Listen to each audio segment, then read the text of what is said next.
have you ever picked up your phone just to check one thing and before you know it, 45 minutes are gone? Or you've done 12 different things. Not that one thing that you intended, but 12 different things. Well, I want you to know that screens are not neutral. They are engineered to hijack your brain and your attention.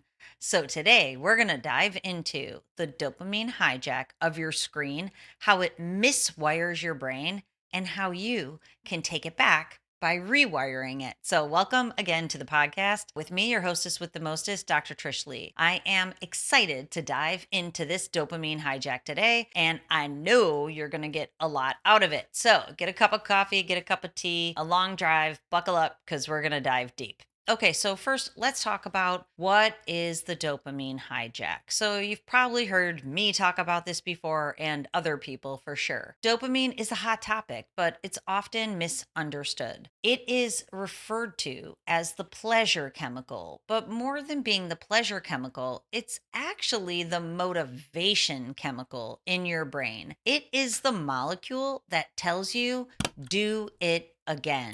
So, it's supposed to be from an evolutionary perspective that dopamine is released when you do the hard work, or it doesn't even have to be hard work, but you put the effort in your life and then it pays off. So you put the effort in and then it pays off. And here's a great story. I went to breakfast this morning with Declan, my handsome son, who's going to be 22, and with my daughter, Sersha. And Declan said that he studied really hard for an exam in finance.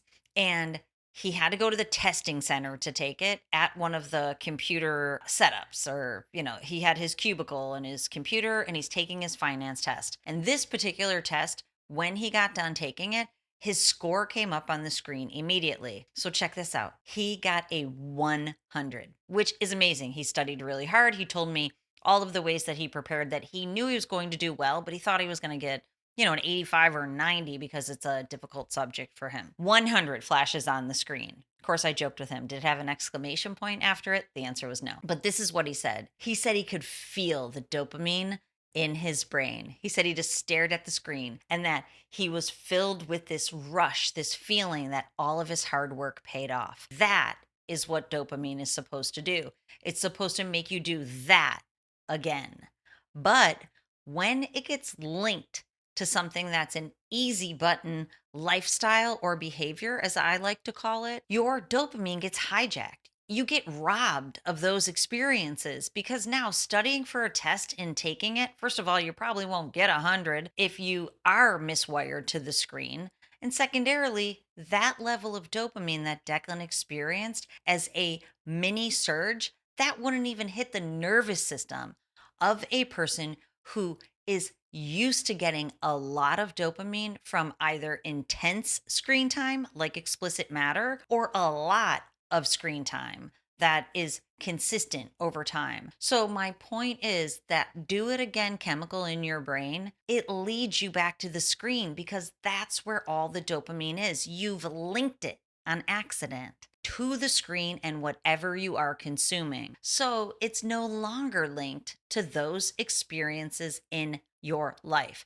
You're accidentally robbing yourself of the ability to feel that surge in your life. And we're going to talk about some of the hidden effects in just a minute that you might not even understand you're also robbing yourself of. So, first, let's talk about how screens actually are exploiting this motivational signal back to what should be those evolutionary or healthy behaviors like work, like real world relationships, like your partner or your tribe to stay alive, right? Your family, your children to protect them, your parents, how those healthy behaviors, your passions, your purpose, why you're here on planet Earth, how you're going to contribute, the things you're going to enjoy. That's what you're supposed to be linked to. But instead, you get linked to infinite scroll, right? Endless novelty. Dopamine, the novelty aspect from an evolutionary perspective, that was to keep you alive too, right? A new bush with different berries, that's new food that would keep you alive. Or you go into a new area and now there's safety there and you can build a place to sleep. But now it's infinite scroll, endless novelty of passive consumption of content that isn't serving any of those things that actually are protective, survival, and also thrival in the real world. Okay, screens also exploit you by notifications. It's an unpredictable reward. We know these are the strongest rewards, kind of like the slot machine, at the casino or in Las Vegas. The slot machine, your brain isn't conditioned to the reward, it's conditioned to keep going for the potential of the reward. That's what an intermittent, unpredictable reward schedule is. This is how notifications work. It's also the external validation, which is the next aspect. That social validation hit, but it's artificial. It's likes, it's fires, it's views, right? None of that is real world intimacy or connection, but your brain confuses it because the dopamine gets linked to it. I'm working on my next book, which is really exciting. And I'm calling this the double delusional deception. And here's how it's so dangerous is every time you get that notification or that hit because a lot of people liked your photo, you actually, on a brain neurological level, you begin to think you're actually going towards survival and thrival because those neurochemicals are flowing. So the double deception is you're going in the totally wrong direction of the purpose of your life. But because of this neurochemical hit, you are pulled even more in that direction. It's a deception and it's very dangerous. It derails people's entire life away from their families, their partners, their work, and their hobbies. And instead, they're caught in the screen thinking it's good for them, thinking it's leading them in the direction that they want. These are supernormal stimuli. These digital inputs are bigger, they're faster, they hit with more intensity than your brain was evolved to handle. They are hijacking you. Okay, so now let's transition into how screens miswire your brain. How does it happen? So, the first thing that is happening through all of these things infinite scroll, notifications, novelty, the external social validation that's artificial what happens is your attention is fragmented. Fragmentation, this has become a really important word to me. Constant dopamine spikes actually suppress the calm focused state in your brain of alpha and low beta, that medium speed of power for calm focused alertness. This is suppressed by all of those constant dopamine spikes. If you give your brain enough dopamine spikes, it actually raises your baseline alpha, which we will talk about next in 1 second. But this fragmentation of attention is exactly what I started to tell you. And I know I've felt the pull of this, and I have the rails, the guardrails on my screen time. So I will pull up my phone. Mine's usually work. So I pulled up my phone and I was going on to do one thing, but then I remembered that I have to sign up for this equestrian thing for Sersha. And then I almost clicked open my text to do that. And then I'm like, that's not why I'm on my phone right now. So it's not the same as social media, but it's fragmented attention. But I brought myself back before I allowed myself to go in 7 directions. When you have dopamine spikes, your brain becomes fragmented. Alpha suppresses your attention becomes fragmented. Now, like I said to you, if you get so many dopamine spikes, your dopamine baseline will raise, which means now you need even more dopamine. This leads to what is called desensitization. I like to call it drained brain. The more you scroll, the less joy you feel in your real life because your alpha gets stuck high, which means now the dopamine hits don't hit anymore. And this is why I was saying about Declan, he got a surge of dopamine from 100 on a finance test because doesn't give his brain high surges, extra supernormal surges of dopamine. So he felt that one from the 100. But if you're consuming explicit matter, that's going to give you a flood at 400% dopamine. This is what we know.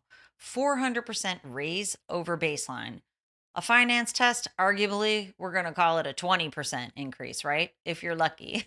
But So your finance test 100 could never compete to 400%. Being with your partner, having a lovely, intimate experience, that could never compete because it's not 400%. Desensitization from all of that dopamine. Now, here's the last thing we're going to talk about in the miswiring. So you get miswired so that you need more dopamine. You have less joy. Your attention is fragmented. Science is showing that, especially for young people, digital natives who are growing up online, basically, is that they are not forming strong identity from the inside out. And identity formation is a very challenging thing in the first place, which is why in my programs, I'm always trying to teach people to take a step back and clear the slate of your mind and figure out who you are, whether your mom likes it or your brother likes it or your uncle likes it. Who are you? Whether the people in your world like it. Now you have to figure out who you are with taking in all this passive content, confusing who you might be. Plus, you're getting all these thumbs up for, if you put hypersexual pictures out there and you get a million likes for that photo, but the photo of you on a big wheel doesn't get any likes. Now you're like, okay, more saucy photos, no photos with big wheels, which big wheels are epic. If you ever had a big wheel, they're amazing. A big wheel is like a plastic tricycle that's lower to the ground. And you remember the green machine? That was awesome, which had levers. Those are big fun, but that's not going to get as many likes as a hypersexual piece of content these days. So that's how identity gets formed in the wrong direction. And forming a strong sense of self is the solution. And we'll get there in a few minutes. Okay, now let's talk about the hidden costs. I alluded to them. Here's what happens. First of all, if your identity is not formulated, you don't totally know who you are. So that leads to a lot of mental health issues. The dopamine surge and lack thereof leads to anxiety, depression, ADHD symptoms. And it's actually not just the symptoms, it's the ADHD brain pattern. Remember, I've seen tens of thousands of brain scans. It is the ADHD brain pattern. That's why when it comes to pornography consumption, I call it PIADHD, porn induced ADHD. It's a thing. I've seen it over and over and over thousands of times. So these mental and cognitive issues are driven by neurological dysregulation. Your brain is not performing in the optimal pattern. It's miswired, mental health issues. Now, there's also physical issues. Wait for it, right? Wait for it. SAD and ED. SAD is sexual arousal dysfunction. ED, erectile dysfunction, and other, sexual arousal dysfunction kind of covers the gamuts because some people might not relate with full blown ED. Just the struggle is real, if you know what I mean. This is from those desensitized pathways. So it affects intimacy, the pleasure pathways in your brain, and that motivation back to more is linked to the screen at very high levels, 400% over baseline. Your partner on a good day, she's not 400% over baseline. The human condition's a challenging one, right? So your partner likely is closer to an 8, 7, arguably 8 on a good day, maybe a 9 if you're lucky, on a 1 to 10 point scale. 400%, we're going to call that a 40.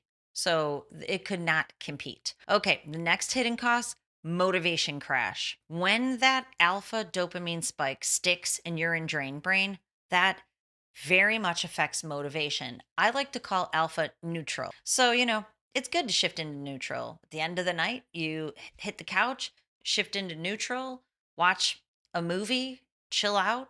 But if you're hitting those dopamine spikes, you get stuck in neutral.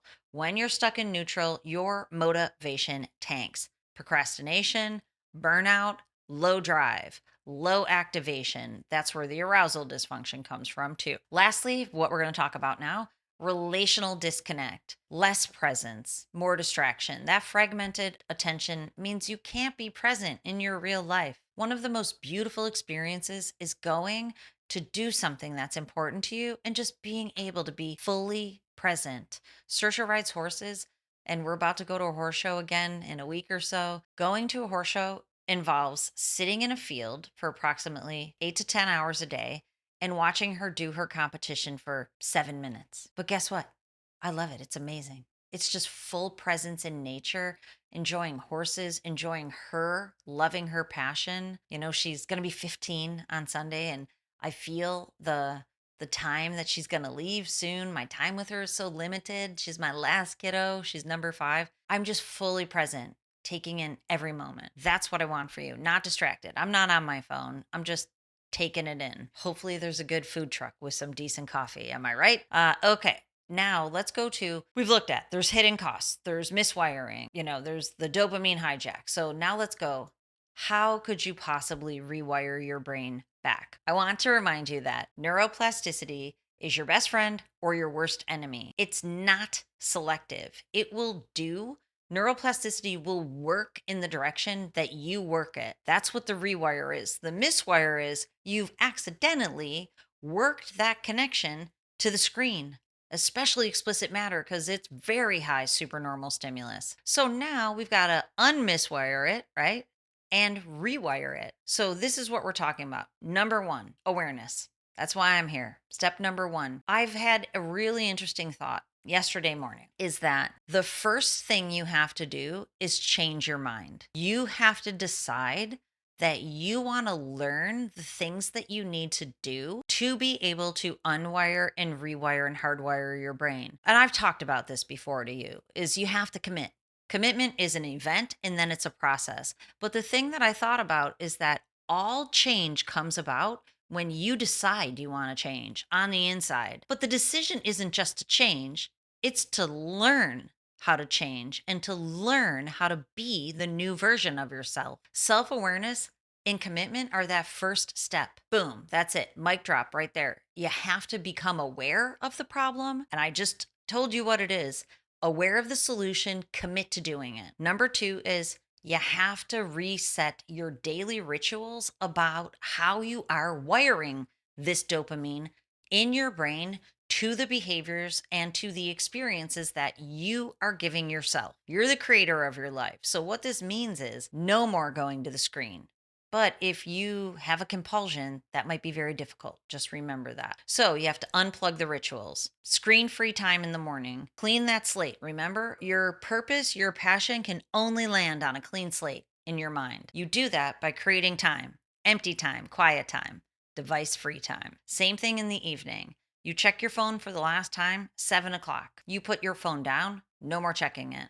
If you're going to do anything, watch a show, watch something that's relaxing and enjoyable. Ease your brain into sleep.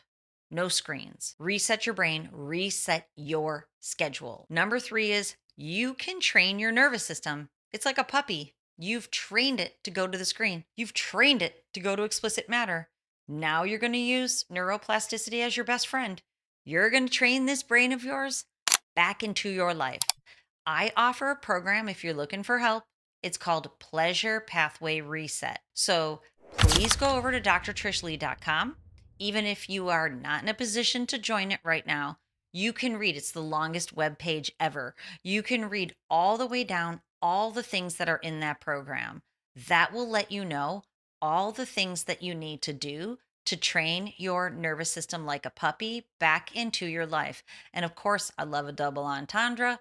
Pleasure Pathways Reset is a double entendre. We are retraining the actual pleasure pathways in your brain, the reward center in the midbrain, the reward pathways up to the prefrontal cortex. We are rewiring them. We can do it using technology, which I'll tell you about in a second, but you also can learn how to use your mind and body. So go check out the Pleasure Pathways Reset. Okay, next is my one-on-one clinic. It's called Neurofeedback. Now, of course, you can do it with anybody else that you want, but this is my expertise. I help people rewire their brains using brain tech, especially people with screen compulsions and especially explicit matter. So go over, check it out, one-on-one clinic, use brain tech. It's like a workout for your brain. It's like an ab roller. You don't have to do the work. It does the work for you. You can check out my book, Mind Over Explicit Matter. It's available everywhere you buy books, and it's already helping thousands and thousands of people to rewire their brain. It's such a low investment. People are commenting that it's a great read. Pick it up. You can also use mindfulness, you can use movement, and you can use your breath. In a pinch, you can use box breathing, and it will regulate your nervous system a little bit. But remember, if you're stuck, you might need help. And then, of course, step number 4, redirect your dopamine. Figure out, when we're talking about pleasure, what are the things you used to love to do? What are the things you do love to do, but you haven't done them in a while because you've been too busy or been watching too much screens or porn? Figure out what those things are. That's where the dopamine is in your real life. Plan date night. Plan to take your kids to do something fun. Go with your kids to something they enjoy and just take it in. Be present. Look for the natural rewards. Take a finance class. Take an exam. Nah, I'm only kidding about that one. Relationships, creativity, purpose. Make sure you find out what you enjoy in your life. And then, of course, make time to do it. Okay, so I want to remind you that supernormal living is possible. What we're talking about here is supernormal stimuli, dopamine, 400% from screens and explicit matter, hijacking your brain. I think more now than ever, we have to choose to be top 1% people. That's what supernormal living is. It's about recognizing the dangers of excessive screen time and figuring out how to balance it while adiosing explicit matter. It cannot stay in the mix. This is how you reclaim your joy, your focus, your motivation, your connection. If you're missing those things, they're there for the taking, but you have to figure out how to come out of the screen and live like the top 1%. And I love this idea because Darwin studied this. In evolution, the top females would choose the top males and they would live at the top of the food chain as pair bonded creatures. The lower level males were left to be selected by the lower level females who were down on the food chain. You want to be at the top of the food chain? Become a top 1% person. Figure out what you want in your life. Go after it and enjoy doing it while we go around, on this marble in the sky. Time's limited. Live like your life depends on it because it does, my friend. I want to remind you that every time you unplug, you're not losing out. You're choosing to rewire. It's not loss, it's choice. It's a top 1% person choice. And you got to be different if you want to get different outcomes than everybody else. Okay, here's your challenge. You ready for it? This week, try 1 hour a day completely screen free. See how your brain feels. If you're feeling squirrely, it means you need the dopamine. You will start feeling better. People tell me all the time when I challenge them to do that, when they don't pick up social media and they stay present in their life instead, they feel better. Okay, please go over to drtrishleigh.com. Get your brain mapped. I can show you exactly what's happening in your brain and where that dysfunction lies, how far away your brain is from optimal. If you have drained brain, I can show you that with your own eyes. Plus, we get to spend time together. Okay, your dopamine was designed for joy, not for scrolling. So remember to control your brain or it'll control you because that's the truth. I'll talk to you next time.